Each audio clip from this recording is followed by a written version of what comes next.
کہ جن کی نمازیں ان کے سروں سے اوپر نہیں جاتی. ایک وہ غلام جو اپنے آقا سے بھاگ جائے جب تک کہ واپس نہ آئے، اور دوسرے وہ بیوی جو اپنے شوہر کی نافرمانی کرے جب تک کہ نافرمانی سے باز نہ آ جائے. یہاں تک حکم ہے کہ بیوی شوہر کے معاملے میں کسی دوسرے کی بات نہ مانے. یعنی شادی کے بعد ایک عورت جب شوہر کے گھر چلی جاتی ہے تو پھر شوہر کا حق سب سے بڑا ہو جاتا ہے. بعض اوقات ہمارے معاشرے میں ایک طرف شوہر کچھ کہتا ہے، دوسری طرف والدین کچھ کہتے ہیں، تیسری طرف کسی اور کا مشورہ کچھ ہوتا ہے، عورت بیچاری بیچ میں پھنس جاتی. ایسے موقع پر عورت کے لیے کیا لازم ہے، اس کی پرائرٹی کیا ہوگی کہ وہ اپنے شوہر کی بات مانے. عورت کی دوسری بڑی ذمہ داری اپنی آبرو اور عزت و عصمت کی حفاظت ہے. عورت کوئی ایسا کام نہ کرے جس سے اس کی عفت و عصمت پر کچھ حرف آئے. ازدواجی زندگی کی خوشی کا راز باہم ایک دوسرے پر اعتماد ہے. اگر کوئی بھی ایسا کام عورت کرتی ہے جس سے شوہر کے دل میں شک ہو جاتا ہے، اعتماد ختم ہو جاتا ہے، تو اس سے ازدواجی زندگی کی خوشیاں ختم ہو جاتی.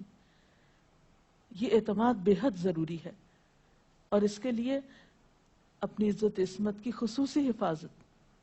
نبی صلی اللہ علیہ وسلم نے فرمایا، عورت جب 5 وقت کی نماز پڑھے، اپنی آبرو کی حفاظت کرے، اپنے شوہر کی فرما بردار رہے، تو وہ جنت کے جس دروازے سے چاہے داخل ہو جائے. اسی لیے شوہر کی اجازت اور مرضی کے بغیر گھر سے بھی نہیں نکلنا چاہیے. حضرت معاذ بن جبل کہتے ہیں کہ نبی صلی اللہ علیہ وسلم نے فرمایا، خدا پر ایمان رکھنے والی عورت کے لیے جائز نہیں کہ وہ اپنے شوہر کے گھر میں کسی ایسے کو آنے دے جس کا آنا شوہر کو پسند نہ ہو، اور ویسی صورت میں گھر سے نکلے جب اس کا نکلنا شوہر کو پسند نہ ہو. اطاعت کے علاوہ شوہر کو خوش رکھنا یہ بھی بے حد ضروری ہے. نبی صلی اللہ علیہ وسلم نے فرمایا، جس عورت نے اس حال میں انتقال کیا کہ اس کا شوہر اس سے خوش تھا تو وہ جنت میں داخل ہوگی. اور عموماً کسی کی خوشی کے لیے انسان اپنے جذبات کی قربانی دیتا ہے، بعض اوقات اپنی سوچ کی قربانی دیتا ہے، بعض اوقات اپنے کسی اور راحت و آرام کی قربانی دیتا ہے. تو ایک عورت جب اپنے شوہر کو خوش کرتی ہے تو جواباً اس کے لیے خوشی پلٹتی ہے. اس لیے گھریلو زندگی کی خوشی کا انحصار اسی بات پر ہے کہ دونوں ایک دوسرے کے لیے قربانی کے جذبات رکھتے ہوں، ایک دوسرے کے لیے رحمت اور ایک دوسرے کے لیے مودت کا ذریعہ ہوں. جیسا کہ قرآن پاک میں شادی کا مقصد ہی یہ بتایا گیا کہ دونوں کے درمیان باہم مودت اور رحمت کے جذبات ہوں، ایک دوسرے کے لیے سکون کا باعث ہوں، تاکہ انسانی زندگی بہترین طریقے پر رواں دواں رہے.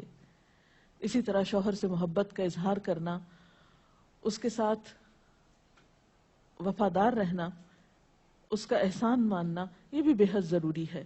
حضرت اسماء کہتی ہیں کہ ایک بار نبی صلی اللہ علیہ وسلم میرے پاس سے گزرے، میں اپنی سہیلیوں کے ساتھ تھی.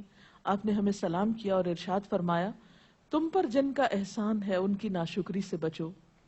تم میں سے ایک اپنے ماں باپ کے گھر کافی دنوں تک بن بیاہی بیٹھی رہتی ہے، پھر اللہ تعالیٰ اس کو شوہر عطا کرتا ہے، اولاد دیتا ہے، اور ان سارے احسانات کے باوجود اگر کبھی کسی بات پہ شوہر سے ناراض ہوتی ہے تو کہہ اٹھتی ہے، میں نے تو کبھی تمہاری طرف سے کوئی بھلائی دیکھی ہی نہیں. تو یہ جملہ ناشکری کا جملہ ہے جو عورت کو نہیں بولنا چاہیے. قیامت کے دن اللہ تعالیٰ اس عورت کی طرف نظر رحمت اٹھا کر نہیں دیکھے گا جو شوہر کی ناشکری ہوگی. اور آخری بات یہ کہ عورت کے اوپر لازم ہے کہ وہ اپنے گھر بار، مال و اسباب اور اپنی ذمہ داریوں میں شوہر کی مددگار رہے، شوہر کی وفادار رہے. آپ صلی اللہ علیہ وسلم نے فرمایا، قریش کی عورتیں کتنی اچھی عورتیں ہیں جو بچوں پہ بہت مہربان اور شوہر کے گھر بار کی حفاظت کرنے والی ہیں.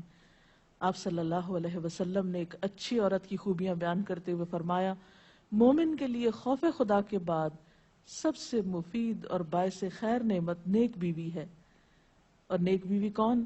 جب وہ شوہر اسے کسی کام کے لیے کہے تو خوشی سے کر دے، جب اس پہ نگاہ ڈالے تو اسے خوش کر دے، جب اس کے بھروسے پہ قسم کھائے تو وہ اس کی قسم پوری کر دے، جب وہ کہیں چلا جائے تو اس کے پیچھے اپنی عزت و آبرو کی حفاظت کرے، اور شوہر کے مال و اسباب کی اور ان سب چیزوں کی نگرانی میں شوہر کی خیر خواہ اور وفادار رہے. اور اس کے ساتھ ساتھ اپنی صفائی، زیبائش اور سلیقہ مندی کا بھی ثبوت دے۔ اس سلسلے میں اگر آپ کے ذہن میں مزید کچھ سوالات ہوں تو آپ کر سکتے ہیں۔ اگر والدین اور شوہر دونوں میں سے کسی ایک کی بات ماننے کا جیسے وقت ہو تو پھر کس کی بات پہلے مانی جائے گی؟ شادی کے بعد شوہر کی بات ماننا زیادہ ضروری ہے بنسبت کسی اور کے، کیونکہ واضح طور پر آتا ہے کہ عورت شوہر کے معاملے میں کسی دوسرے کی بات نہ مانے۔ اگر شوہر کوئی ایسا حکم دے جو کہ شریعت کے خلاف ہو تو کیا اس کا حکم ماننا چاہیے؟ شریعت دین کے یہ خلاف؟ تو